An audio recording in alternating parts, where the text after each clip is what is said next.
Welcome to Optimal Insights. I'm your host, Jim Glennon, Senior Vice President of Hedging and Trading Operations at Optimal Blue. Our clients and industry partners have long relied on Optimal Blue for trusted insights and commentary, and these podcasts are an evolution of our commitment to keeping the industry informed. Let's dive into today's episode. Welcome to Optimal Insights, your weekly source for real-time rate data and expert capital markets commentary, brought to you by Optimal Blue. Let's dive in and help you maximize your profitability this week.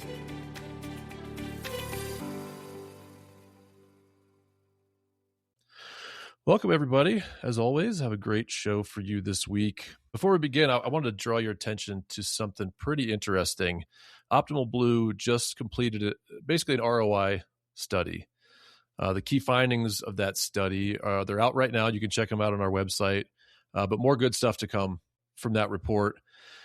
The objectives of the study were to quantify real economic value of using Optimal Blue products, basically. So demonstrable ecosystem level impact on your mortgage operations. So essentially an operational and financial impact study. So yeah, go check it out. It was done by a third party. I think they just did a really nice job with it. Okay, getting back to it in the interest of making sure you know what to watch, whether you're an originator, a capital markets person, or just someone interested in the mortgage industry and some great market commentary. We're going to get into a couple of subjects today. We're going to talk market, of course, with James and Alex. And then after that, Alex and I are going to chat a little bit with you all about this kind of credit reporting saga that is taking place right now. So if you've heard people talk about FICO 10T, you've heard people talk about VantageScore, you've heard Bill Pulte, for instance, tweet about the ability to use some of these new models, especially VantageScore, for scoring, qualifying, pricing mortgages. So Alex and I will talk about that here in a little bit. Before we get to any of that, just in the way of data, as you know, since the beginning of the Iran war, rates are up, unfortunately, and spreads have widened as well. So the 10-year is down a little bit at 4.33 compared to last week, but the OBMMI is still right around 6.5%, so higher than we've seen it in many months. And again, the war has a lot to do with that, inflation expectations, that sort of thing. We'll talk about all that in a moment. And spreads are widening between the 10-year and the mortgage, unfortunately. And that has pushed volume down. So let's talk with Alex and James here in a moment and see what's going on in the market. All right. Welcome, gentlemen. Hey, Alex. Hey, James. Thanks for being here to talk today. Yeah, good morning. Okay. Where to begin? We are 30 days into the war with Iran. Not a ton in the way of developments in the actual war other than more organizations getting involved. As you might expect with this sort of conflict, you start having pods or cells of other organizations starting to, create their own problems in some of their either enemy countries or they're attacking us in other countries, right? Our interests and our bases. But anyway, 30 days in, where do you see it? Where do you see it this week? That's what's dominating the headlines, therefore what's dominating the market, right? Yeah, it's we can keep this, somewhat short, but in regards to week over week changes in this conflict, there hasn't been a ton. There's little flirts of peace deals being offered out on social media that I'd yet to see anything that looks really substantive on that, although I think we won't know until it's just about finalized. And then in regards to the conflict itself, it's continued kind of a pace, seen some slight expansions there. The Houthis in Yemen, who are an Iran-linked group, they've begun launching their own drones and missiles. There's some militias in Iraq doing the same towards U.S. bases in Israel. And then there's a concurrent operation that Israel is launched against Hezbollah in southern Lebanon. So, all these things just continuing, same as they were last week. I think, is someone based in the U.S., what to keep an eye on here is really that price of oil. It's going to continue to melt up the longer the strait remains closed. As we covered last week, the U.S. Has better insulation against this strait closure than Asia and Europe does. But it's going to have global impacts, and those impacts are going to grow by the day as the conflict continues. Net oil price, as of recording, it's sitting at about $113 a barrel. This is really the highest we've been. Looking into it, this stuff like this always makes me laugh that It's highest ever been since 2022, which is not that long ago, but that was when Russia-Ukraine broke out. And then if you want to see a level about that high prior to that date, it's 2008, a spat in 2011. But, it's all of a sudden it becomes a decade since we've seen this. It just, the last 5 years has been such a rush. But that $113 per barrel, it's really pricey. That is not really a long-term sustainable price that we want to be seeing. Yeah, as we've talked about, it's up 30, 40, 50% oil, and that translates to obviously higher prices at the pump, but also higher prices for everything over time, right? Transportation of goods, expensive services. So it's changed expectations significantly in terms of where interest rates may be later on this year. In fact, rate cuts seem off the table at this point. Certainly that's how you would read the CME futures and just listening to what the Fed is saying recently. In fact, it looks like there's a better chance of a hike than a cut at this point. There's almost no chance of cuts later on this year, but there is, maybe call it even. Like there's just as much of a chance of a hike as a cut if you go out until like second half of this year, which is a far cry from where we were before this war started. Absolutely. The CME Fed Watch, it's flat all the way out through mid, if not late 2027 at this point. I think we're going to get greater direction on that, once the fighting itself actually stops. I think everyone's really in a holding pattern to see how long this damage to energy markets is going to last. I hear the same thing you do, Jeb, of there's whispers out there of, if inflation really does take off, that rate hikes could be necessitated by that.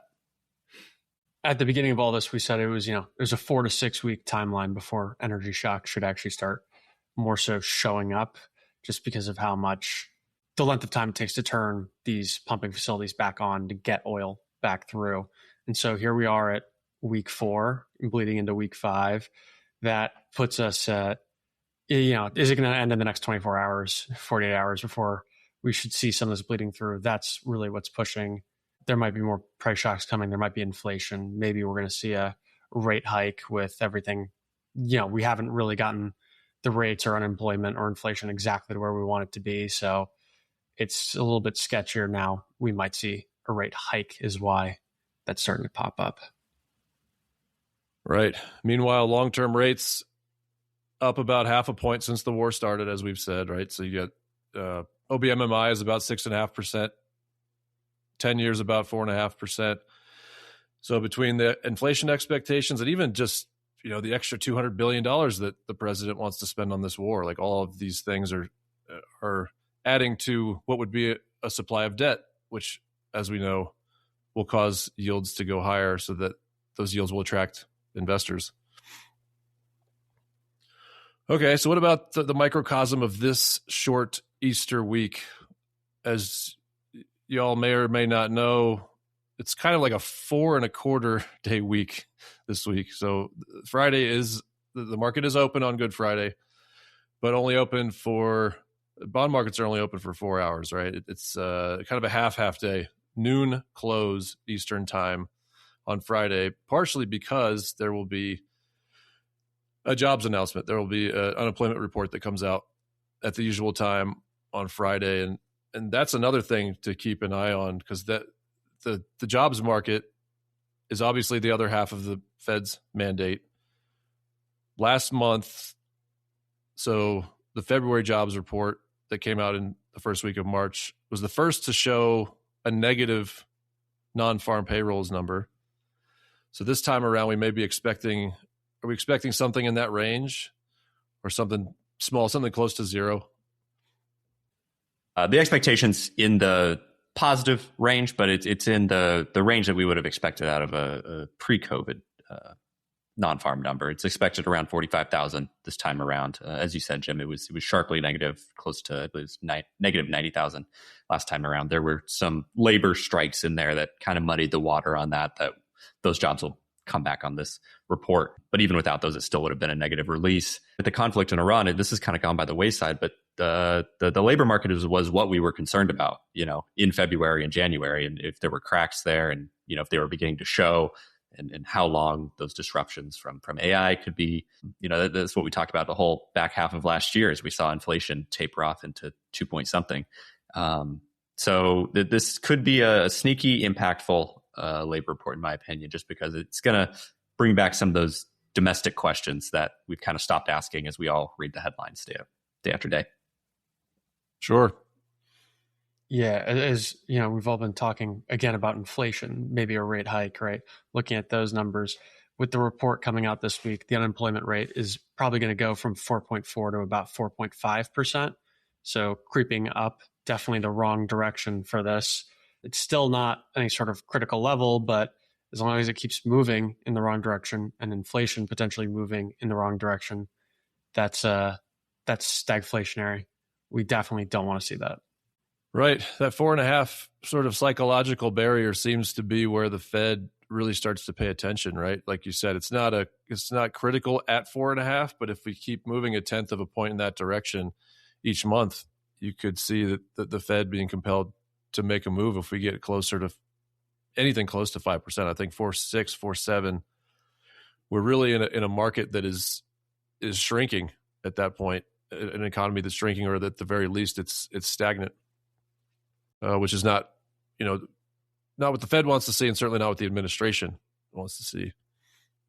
All right, what else are we looking forward to this week, gentlemen? I have the ADP jobs report coming out as well. So just a little bit more jobs information a little earlier. They tend to be a little more volatile than the actual numbers, but in this past year, they were predicting negative shocks before the official numbers did. So it's a good look at, hey, these are some maybe worst case scenarios. Right. Yeah, that number's been increasingly relied upon, I think, especially with some of the disbelief with some of the numbers that come out of the Bureau of Labor Statistics. Certainly the White House had some issues with those numbers earlier on in the current administration, to the point where they replaced some of the high-ranking members of that bureau, and who knows if they've actually made significant improvements there where they felt like it was lacking.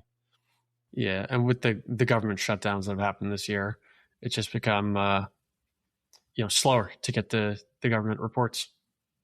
Okay, great. So not a super busy week in terms of numbers, but some big ones. So we'll see the big unemployment report on Friday.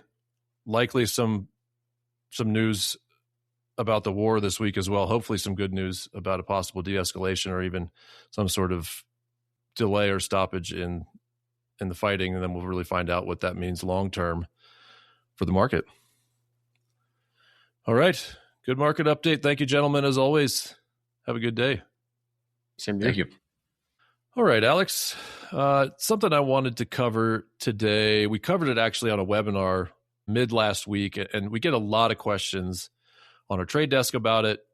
We're getting questions across Optimal Blue because this is basically, it's a growing issue out there on things like LinkedIn. So you hear a lot of chatter there and elsewhere. You can't go to a conference right now in our industry and not have a panel that is focused on changes that have come and are coming to credit reporting. So maybe not the most interesting subject on its face, but there actually is a lot of interesting stuff going on with credit reporting right now that's not super in the weeds even. It's kind of almost like an exercise or a lesson in economics, the way it's playing out right now. So what we're talking about, you may have heard that there are changes that have come and are coming for credit reporting, especially for mortgages. So just the backdrop, in case you're not familiar, FICO score is what we would call it, right? FICO stands for Fair Isaac Corporation, that they've been kind of owning the credit reporting for mortgages for decades. So mortgages are priced, valued, your ability to repay is based on what they're now calling Classic FICO, because there's these new models now. So we're calling it Classic FICO, which is kind of old school, been around for decades. It's a tri-merge kind of situation, right? There's 3 credit bureaus that report on your credit, on any individual's credit. And you take those 3 scores. That FICO runs an analysis on what comes from these credit reporting agencies, and then you basically pick the middle. If you have 3 scores, you pick the middle of those scores, and that's your credit score for the purposes of getting a mortgage loan. So jump ahead, and this is where there's a bit of history that's been out there for quite a bit. Alex and I were just talking, right? This goes back to the credit crisis, right? The aftermath of the credit crisis. What happened there that kind of woke people up and said, maybe we should revolutionize or at least modernize or at least look into this credit scoring mechanism that we've been kind of just following without questioning it since I believe the early 80s.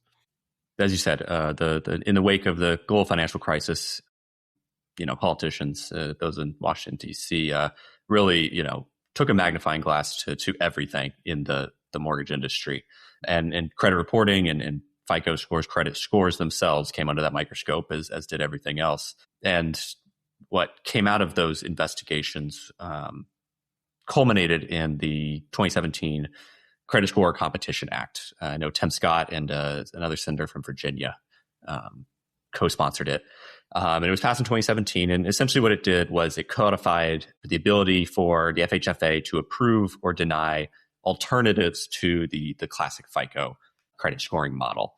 And this has been a very slow roll. They didn't get this act out until, 9 years after the crisis itself. And, here we are almost 10 years later, just beginning to see these new models begin to be adopted here in the mortgage industry. You were talking about the classic FICO. That's the one that you said has been around late 80s, early 90s. I know it was deployed. If you've bought a house anytime in the last 30 years, that's what's been used to evaluate, your credit worthiness, how big of a loan you can get. Since then, and since that 2017 act was passed, we've seen VantageScore be deployed. Now, this is another credit scoring model that is used on borrowers, and it was co-created by those 3 credit reporting bureaus that you talked about. Experian, Equifax, and TransUnion are the 3. And their model was approved by the FHFA a couple of years ago now to be used alongside classic FICO. So in theory, for a conforming loan, you could utilize either a classic FICO or the VantageScore. We've just seen a slow adoption of that VantageScore as it's taken a little bit more market share in that credit reporting space, where previously it was fair Isaac or nothing.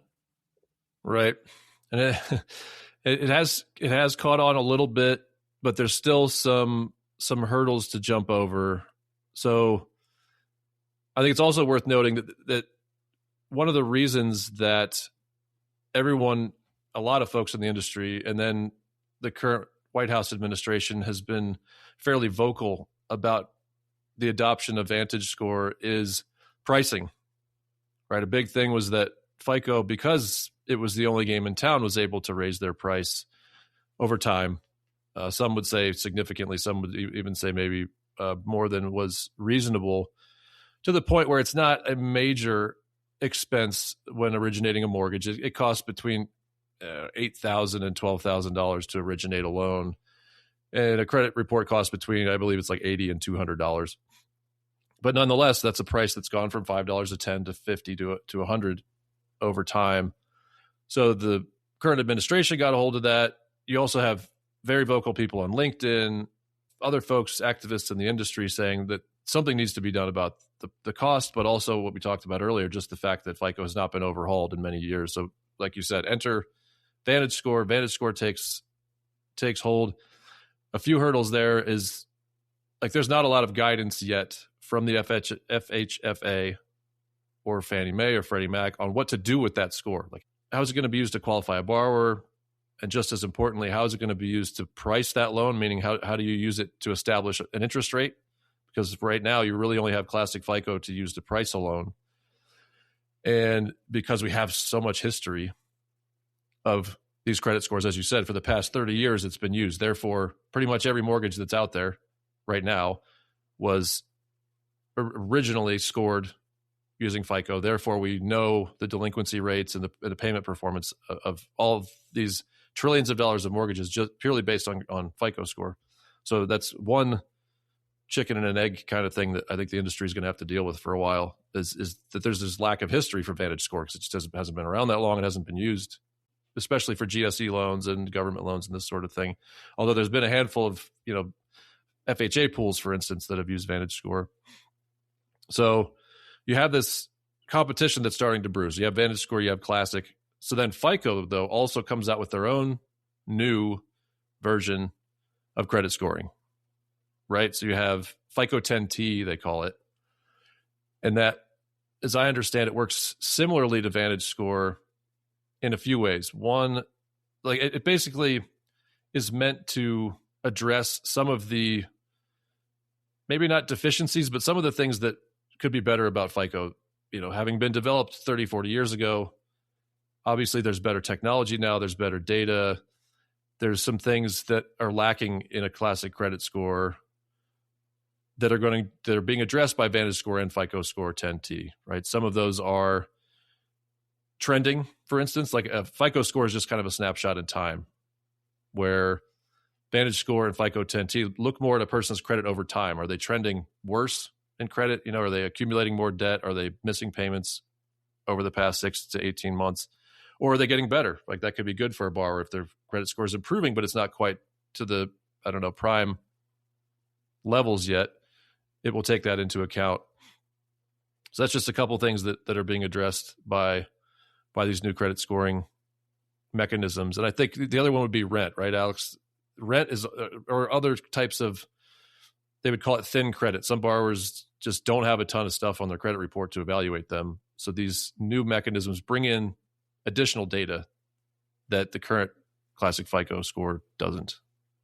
Absolutely. Yeah, no, there's two big changes to these new and improved credit models that improve upon that classic FICO. One, as you said, is that trended data. It's no longer a snapshot in time. It can show if you as a borrower have been improving or degrading in your borrowing habits and your ability to make payments on time. The other is that there's a recognition that the economy has changed, in the last 30 years. And there's also, I think, a tacit admission that we want to, expand the pool of people who are able to be scored and achieve that American dream of owning a home. And so, like you said, they've opened the circle a bit of the items that make its way onto that report. As you said, rent is one of those items. So if you can show that you're a responsible renter, that you make your payments on time, that goes a long way towards proving that you'd be able to, make your housing payments when it comes to a mortgage as well. Utilities are on there as well. And then there's also some exclusions in some of the models. There's the VantageScore one specifically excludes medical collections. Medical debt is a major source of debt for Americans. And, they've made the decision on that particular model to, exclude that. Interesting. Yeah. That's always been kind of the exception to the rule, the medical bills, because at times, just with kind of how screwed up our healthcare system is, you can end up in unavoidable debt from a medical bill. And that's usually the one, if you can't afford it, that's the one you don't pay, right? You stay current on everything, your car, your house, your credit cards, but that's the one that was unexpected, I suppose, and could be huge. So a lot of folks will let those lapse, and sometimes rightfully so. It's, because they're just, it's too large of a bill to pay. So it's interesting that they would exclude those, because it doesn't necessarily mean that you're a poor credit recipient. It just means that you kind of got yourself in a tough situation for good reasons.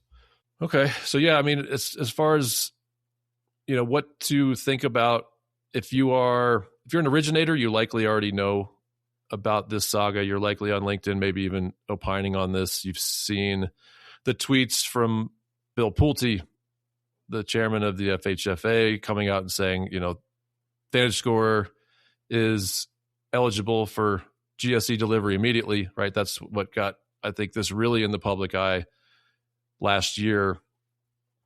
Because again, politically speaking, there's a lot of motivation to back the VantageScore becoming a major competitor to FICO for the pricing reason, for the quality, right? Just to create competition to force FICO and any other competitor that comes to create something that's better. So in that regard, I think it's a good thing. It's just, when will we be able to actually price loans and use these new mechanisms in our day-to-day lives as mortgage originators, as borrowers, as capital markets people? We don't know the answer to that yet. It's the adoption's there for things like pre-qualification. We've heard a lot of clients use it to pre-qualify a loan for loans that are in their portfolio, potentially meaning a loan they did years ago that they own, if they want to continue pulling credit on that, partially because VantageScore is less expensive, but also because it is a trended analysis, so they can kind of get a better view into how the borrower is performing. So the next step is just going to be the GSEs and investors. So investors meaning big banks that buy mortgage loans, having them publish pricing that's for VantageScore and possibly for FICO 10T, so that those two models then can move forth. And eventually, I think the plan would be for FICO to eliminate or retire Classic FICO, because they're also working on some even newer models than FICO 10T for other types of mortgage loans.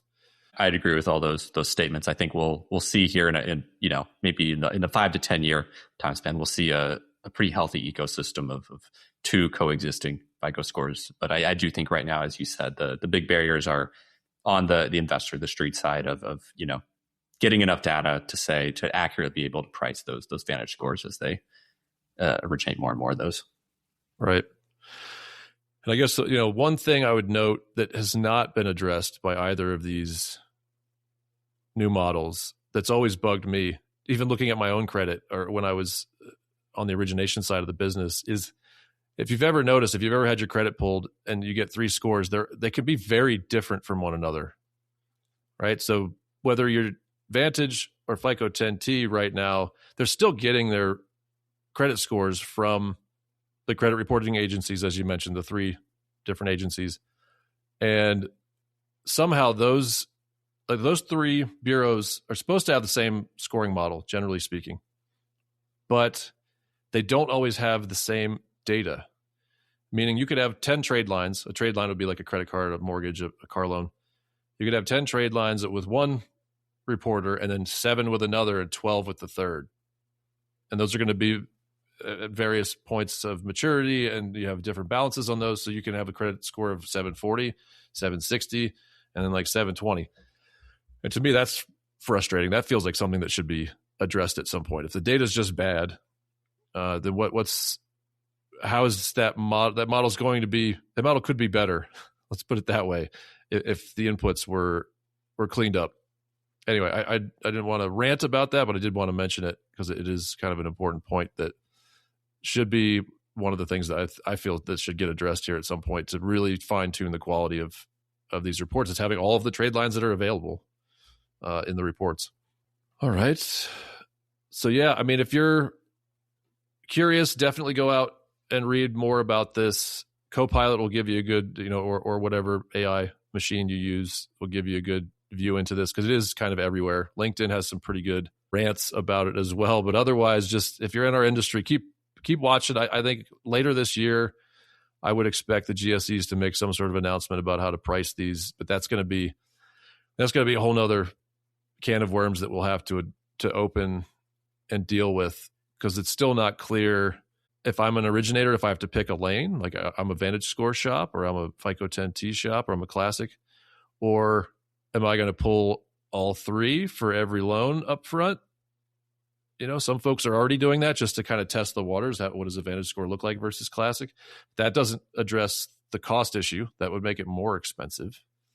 But it could give you the opportunity to pull 3 different styles of credit and therefore pick the best one to give the borrower the best rate. That could be good for the borrower. In fact, with a rate that's lower, that could arguably more than make up the cost of what a credit report costs the borrower. So that, maybe the argument is there that you pull all 3 and you find the highest one.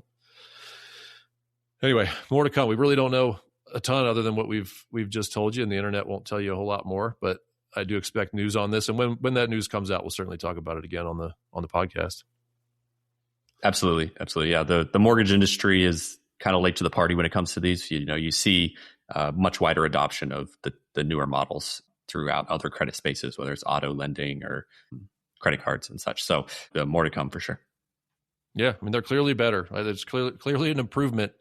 It's just a big boat that we have to turn around in the mortgage industry. I think there's so many vintages of loans that were scored on Classic FICO that they know what that performance looks like. Even if that's not the best way to score today, it was the only thing for the past 30 years. So that's the history, that's the historical data we have to work with. So just making that jump, making that transition to these newer models is going to be, has its nuances, especially for the largest credit industry in the world. Absolutely. A lot of plumbing to be reworked. Definitely. All right, Alex, great discussion, man. Appreciate you. Talk again soon. Appreciate you. Thank you. Okay, let's wrap this thing up. Thanks so much, Alex. Thank you, James. That's it for today. Join us next week for another episode of Optimal Insights, where we'll continue to provide you with the latest market analysis and insights to help you stay ahead. Check out our full videos on YouTube. You can also find each episode on all major podcast platforms. Thanks again for tuning into Optimal Insights.